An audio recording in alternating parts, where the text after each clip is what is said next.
कबल करगिल में अवामी रैली से किया खिताब। कहा, लद्दाख के लोग हुकूक से हैं महरूम। 2024 में हम बीजेपी को हराकर ही दम लेंगे। कई रियासतों में होने वाले इंतखाबात में भी जीत का दावा किया।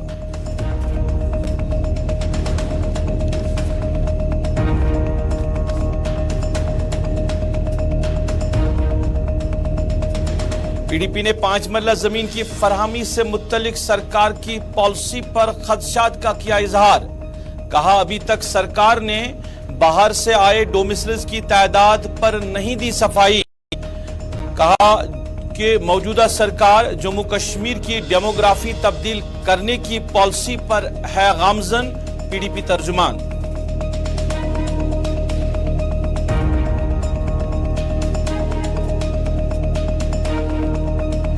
सांबा में आज 5वें रोज भी एहतिजाजों का सिलसिला जारी। एहतिजाजियों ने टोल प्लाजा को बंद करने की दोहराई मांग। जम्मू में कल होगा मुकम्मल बंद। बार एसोसिएशन, ट्रांसपोर्टर्स और ताजिर अंजुमनों ने कॉल की हिमायत।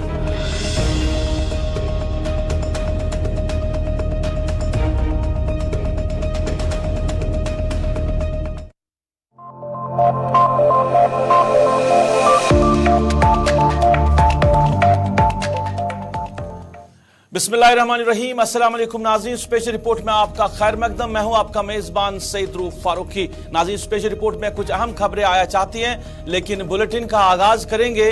कांग्रेस के सीनियर लीडर व मेंबर पार्लियामेंट राहुल गांधी लद्दाख के दौरे पे थे और कश्मीर वारिद होने से पहले आज उन्होंने करगिल में अवामी रैली से खिताब किया। खिताब के दौरान उन्होंने कहा कि करगिल की अवाम, लद्दाख की जो अवाम है वो हुकूक से महरूम रखी गई है। राहुल गांधी ने कहा कि साल 2024 के इंतखाबात में हम बीजेपी को हराकर ही दम लेंगे। राहुल गांधी ने कहा कि कुछ रियासतों में जो इंतखाबात होने वाले हैं, मध्य प्रदेश, छत्तीसगढ़, तेलंगाना के इंतखाबात का उन्होंने जिक्र किया। उन्होंने कहा कि इन रियासतों में भी कांग्रेस जो है वो जीत का झंडा गाड़ेगी।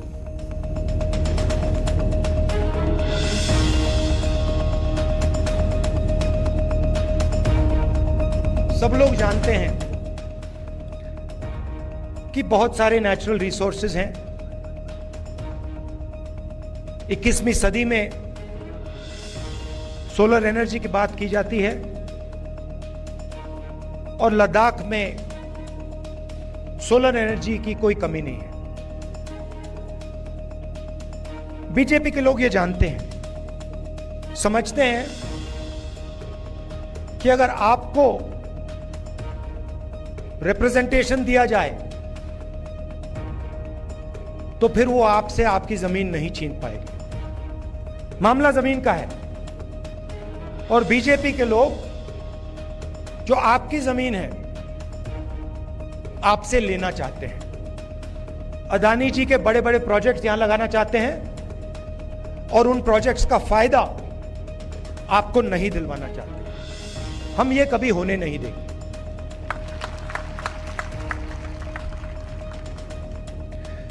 कांग्रेस पार्टी ने जो ले की एपेक्स बॉडी है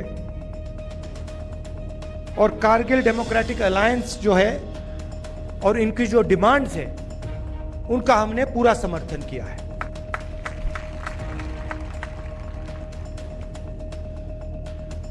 आखिरी बात मैं आपसे कहना चाहता हूं, लद्दाख एक स्ट्रेटेजिक जगह है और यहां आने पर, खासतौर से जब मैं पैंगोंग लेक में था, तो एक बात बिल्कुल साफ है कि चाइना ने हिंदुस्तान की जमीन ली है। हजारों किलोमीटर जमीन हिंदुस्तान की चाइना ने हमसे छीनी है। और दुख की बात है कि हिंदुस्तान के प्रधानमंत्री ने ऑपोजिशन की मीटिंग में कहा कि हिंदुस्तान का 1 इंच किसी ने नहीं लिया है। ये सरासर झूठ है। लद्दाख का हर व्यक्ति इस बात को जानता है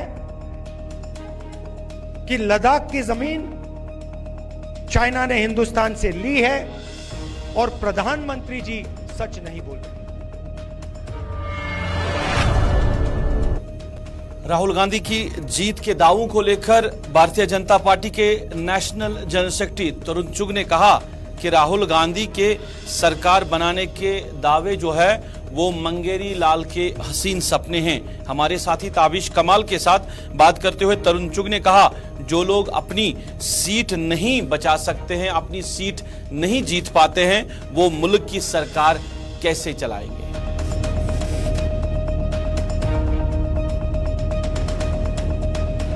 लेह लद्दाख, जम्मू कश्मीर, श्रीनगर हैं और लगातार ये कह रहे हैं कि मैं गारंटी दे रहा हूं कि 2024 में कांग्रेस सरकार बनाएगी। कांग्रेस की तरफ से वो गारंटी दे रहे हैं, यानी समझ लीजिए कि अब बीजेपी की उल्टी गिनती है उनके हिसाब से।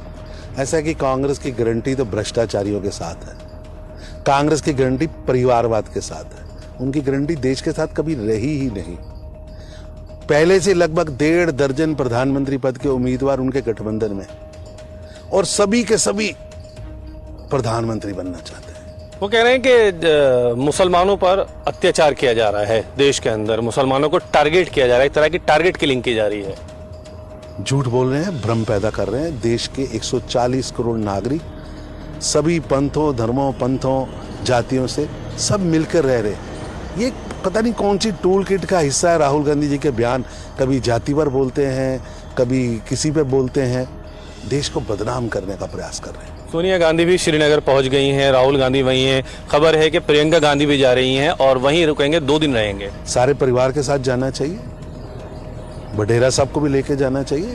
देश के हर नागरिक को देश के किसी भी कोने में जाने का अधिकार है, लेकिन उन्हें धन्यवाद करना चाहिए मोदी जी का कि आज जम्मू कश्मीर की शांति, वहां का विकास, वहां का विश्वास प्रधानमंत्री मोदी जी ने बनाया है कि वो श्रीमती सोनिया गांधी जी जो अपनी प्रधानमंत्री जब उनकी पार्टी के थे मनमोहन सिंह जी तब भी वहां नहीं गई और आज वहां घूम रही है।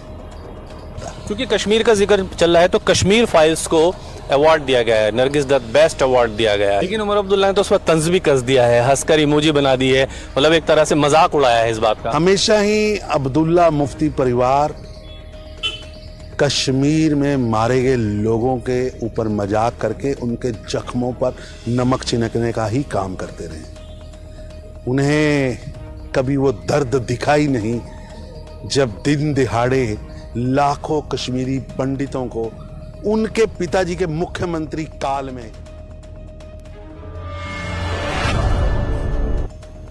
मुस्तहिक लोगों में 5 मरला जमीन की हसूली के लिए लेफ्टिनेंट गवर्नर इंतजामिया ने गाइडलाइंस जारी कर दी है। जम्मू कश्मीर के जो डोमिसाइल है या मुस्तहिक लोग हैं उनको ही जो ये ज़मीन है ये दी जाएगी, ये लेफ्टिनेंट गवर्नर ने कहा है। इधर पीडीपी ने आज इस पर प्रेस कॉन्फ्रेंस की। पीडीपी के तर्जुमान सुहेल बुखारी ने श्रीनगर में प्रेस कॉन्फ्रेंस की। उन्होंने कहा कि ज़मीन की फरहमी से मुतल्लिक सरकार की पॉलिसी पर खदशात है। पीडीपी तर्जुमान ने कहा कि अभी तक सरकार ने डोमिसाइल किन लोगों को दिया गया है, इस पर सरकार ने जो सरकार को बात करनी चाहिए थी वो सरकार की तरफ से बात सामने नहीं रखी गई है कि किन लोगों को ये ज़मीन मिलेगी, और जो डोमिसाइल्स की तादाद है उस पर भी सरकार ने सफाई नहीं दी है। पीडीपी तर्जुमान ने कहा कि जम्मू कश्मीर के अंदर सरकार का मंशा है कि यहाँ की जो डेमोग्राफी है उसको तब्दील किया जाए और सरकार इस पर काम भी कर रही है।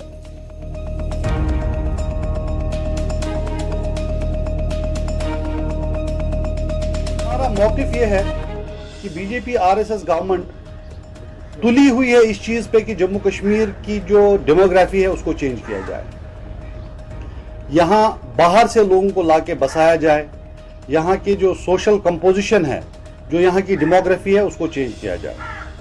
और जब एलजी इंतजामिया ऐसी पॉलिसीज रोल आउट करती है और उन पॉलिसीज के इर्द गिर्द जो अहम इंफॉर्मेशन है उनको आवाम से छुपाती है, तो हमारे जो तहफ़्फ़ुज़ात हैं उनको और तक़वियत मिलती है। तो ये 5 मरले ज़मीन कौन से डोमिसाइल्स को मिल रही है?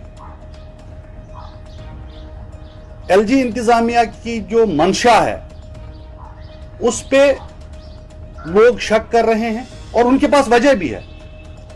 आपको पता होगा कि रिसेंटली जम्मू में हाउसिंग बोर्ड के थ्रू नॉन लोकल्स को फ्लैट्स देने की बात आई, तो कभी एक पॉलिसी के थ्रू, कभी दूसरी पॉलिसी के थ्रू वो जो खदशे हैं हमारे कि ये बाहर के लोगों को यहां लाके बसाना चाहते हैं, बाहर से लोग ला रहे हैं, यहां की डेमोग्राफी को चेंज करने की जो इनकी मंशा है उसमें ये धीरे धीरे आगे बढ़ने की कोशिश कर रहे हैं। उन्हीं खदशात को ये सारी चीजें तकवीयत देते हैं। हम पुरजोर अल्फाज में एलजी इंतजामिया से ये कह रहे हैं कि आप प्लीज कम क्लियर, जितनी भी इंफॉर्मेशन है, जितना डेटा है वो सबके साथ साझा कीजिए। हमें बताइए कि जम्मू कश्मीर में जो डोमिसाइल सर्टिफिकेट्स अभी तक आपने दी हैं उसमें से कितने लोग ऐसे हैं जो कि ओरिजिनल स्टेट सब्जेक्ट्स हैं और कितने लोग ऐसे हैं जो स्टेट सब्जेक्ट नहीं है लेकिन आज डोमिसाइल्स हैं जम्मू कश्मीर के। और ये जो पॉलिसी है जिसका इन्होंने कल इंफॉर्मेशन बाहर दिया, उसमें हमें बताइए कि ये जो डोमिसाइल आपने एलिजिबिलिटी रखी है उन डोमिसाइल्स में कितने लोग ऐसे हैं जो ओरिजिनल सब्जेक्ट्स हैं और कितने ऐसे हैं। इधर सीपीएम लीडर मोहम्मद यूसुफ तारिगामी ने भी डोमिसाइल को लेकर बात की। हमारे साथी के साथ बात करते हुए उन्होंने कहा कि जो लोग यहाँ रह रहे हैं उनको जमीनें दी गई है, अब सरकार को भी चाहिए कि वो वजाहत करे कि किन लोगों को डोमिसाइल दी गई है, उनकी तादाद कितनी है और किन लोगों को जमीन दी जा रही है।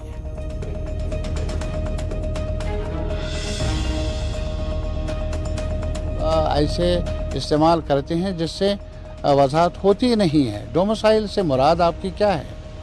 डोमिसाइल से मुराद हमारी ये है, जो हम मानते हैं, हम जानते हैं कि ये डोगरा रूल में भी तब से लेकर 1927 से 38 से कानून बना था कि यहाँ के लोग यहाँ की ज़मीन के मालिक हैं, यहाँ के जो यहाँ के रहाइश पजीर हैं, परमानेंट स्टेट सब्जेक्ट्स के नाम से वो जाने जाते हैं।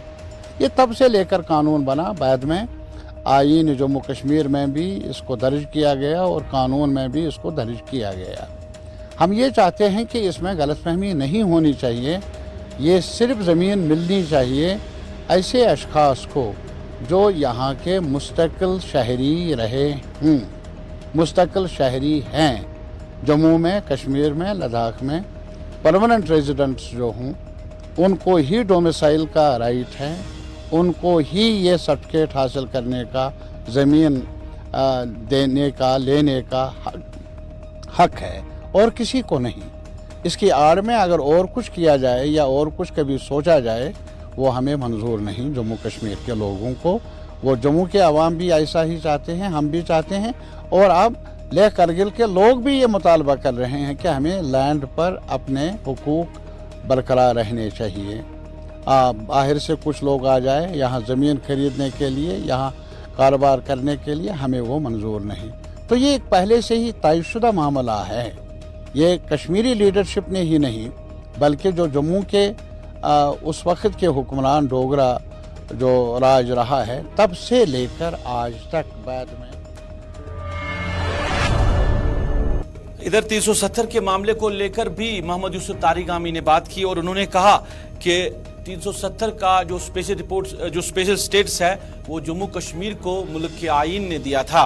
उन्होंने कहा कि जिस तरह सुप्रीम कोर्ट के अंदर दलाइल पेश किए गए, उससे लगता है कि हमारा जो केस है वो मजबूत है और अब हम उम्मीद करते हैं, जम्मू कश्मीर की आवाम उम्मीद कर रही है कि सुप्रीम कोर्ट से जम्मू कश्मीर के आवाम को इंसाफ जरूर मिलेगा।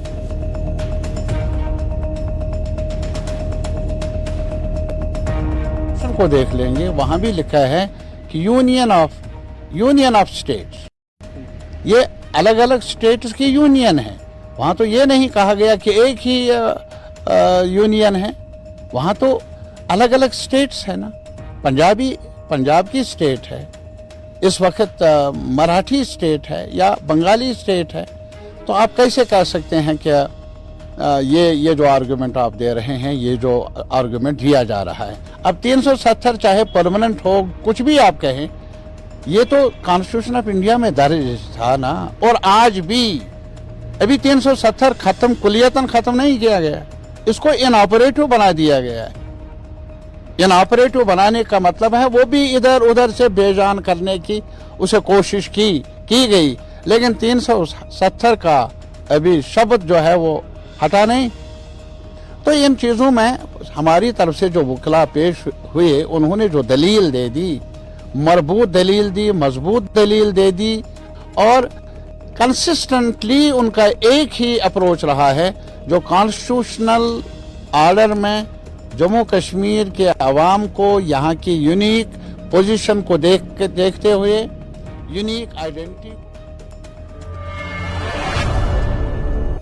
सांबा के अंदर आज 5वें रोज भी एहतिजाज का सिलसिला जारी रहा। एहतिजाज जो करने वाले लोग हैं, उनकी डिमांड है कि जो टोल प्लाजा है उनको बंद किया जाए, उसको बंद किया जाए, और ये मांग पिछले कई दिनों से चल रही है।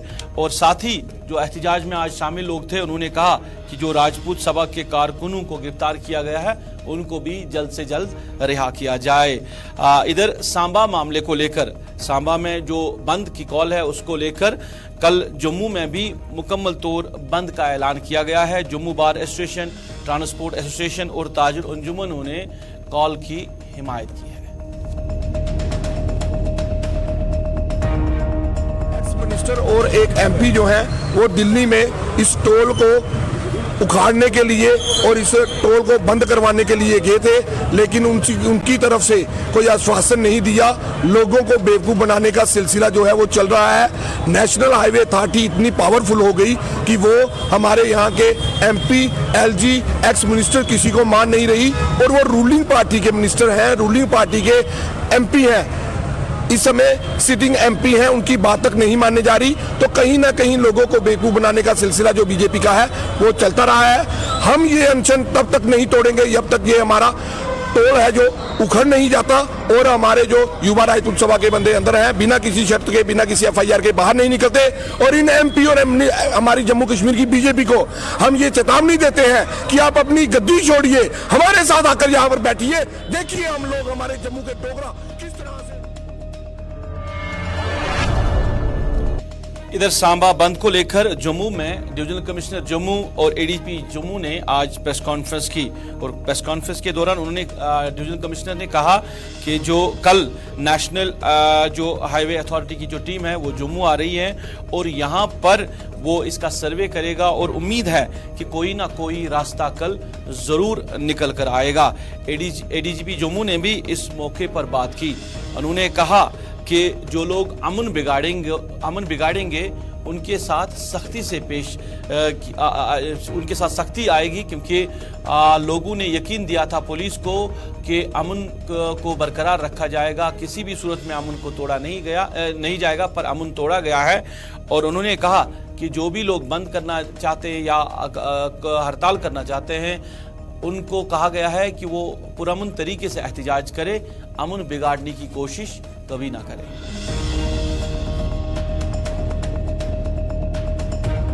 सबसे बड़ा जो इश्यू है स्मार्ट मीटर में जो जम्मू शहर में लग रहे हैं, जिसमें विभिन्न तरीके की लोगों को अभी तक उसकी रहता है कि इसमें स्मार्ट मीटर का सही है, गलत है, क्या है। तो सबसे पहले तो मैं ये बताऊंगा, स्मार्ट मीटर ना केवल जम्मू कश्मीर में लग रहे हैं, स्मार्ट मीटर पूरे इंडिया में लगने जा रहे हैं। किसी भी स्टेट की बात करें वहाँ सभी जगह स्मार्ट मीटर लग रहे हैं। उसी का एक पार्ट जम्मू कश्मीर में भी स्मार्ट मीटर का है। स्मार्ट मीटर जो है एक डिजिटल मीटर से थोड़ा सा हटके है, कनेक्टिविटी के साथ में है। और स्मार्ट मीटर क्यों लगाया जा रहा है, तो स्मार्ट मीटर लगाने का मेन उद्देश्य कंज्यूमर को ही एम्पावर करना है। कल NHAI के साथ में LG साहब की बात हुई है, चीफ सेक्रेटरी साहब ने एक मीटिंग ली है, उसके ऊपर बहुत सारा डिस्कशंस हुआ है, क्योंकि कानून प्रावधान सब कुछ है उनके अकॉर्डिंग किया जा रहा है। उन्होंने एक टीम यहाँ पे डिप्यूट की है, तो उनकी उम्मीद है कि कल टीम आ जाएगी और उससे उम्मीद की जा रही है कुछ रिलैक्सेशन रिलीफ की उनसे बड़ी उम्मीद है। तो मैं आपको यही कहना चाहूँगा कि यूटी गवर्नमेंट की तरफ से सभी लोग इसका प्रयास कर रहे हैं और गवर्नमेंट ऑफ इंडिया NHAI भी इसके ऊपर प्रयास कर रही है। जो आपको कल टीम विजिट करने के बाद में जो रिलीफ होगी वो आपको बताया जाएगा। गुजारिश करूंगा, और जो बातें आपके सामने तोड़ फोड़ के रखी जा रही है वो सही नहीं है। इस बात पे बंद कॉल बनता नहीं है। अगर बंद हो रहा है, कॉल हो रही है, हम अभी भी उन लोगों से संपर्क करेंगे, गुजारिश करेंगे कि आपकी मुद्दे को देखा गया है, मुद्दों पे आगे बहुत सारी कार्रवाई हुई है, आप इस बंद को कॉल ऑफ कर ले। मुझे उम्मीद है कि नाज़रीन, मंशियात के खिलाफ जंग और जम्मू कश्मीर पुलिस इसमें एक अहम रोल निभा रही है। आए रोज जो मंशियात के साथ मुंसलिक लोग हैं, चाहे इसका कारोबार कर रहे, इस्तेमाल कर रहे हैं, उनको पुलिस उनके खिलाफ कार्रवाई कर रही है। कई लोगों के खिलाफ मुकदमा भी दर्ज किया गया है। बारामूला में साल रवा के दौरान तकरीबन 54 के करीब मंशियात फरोशों के खिलाफ पुलिस ने मुकदमा दर्ज किया है और आज के रोज भी ये कार्रवाई जारी रही है। आए रोज पुलिस उन लोगों को अपनी गिरफ्त में ला रही हैं जो मंशियात के साथ जुड़े हुए हैं और क्लियर डायरेक्शंस लोगों को दे रहे हैं कि जो भी लोग इसके साथ हैं उनके जो जायदाद है उनको जब्त किया जाएगा। ये सिलसिला भी कहीं ना कहीं शुरू हुआ है ताकि जो मंशियात यहाँ पे दिन ब दिन फैल रहा है इसको कहीं ना कहीं रोका जाए। तफसीला दे रहे हैं हमारे साथी बारामूला से इरशाद है।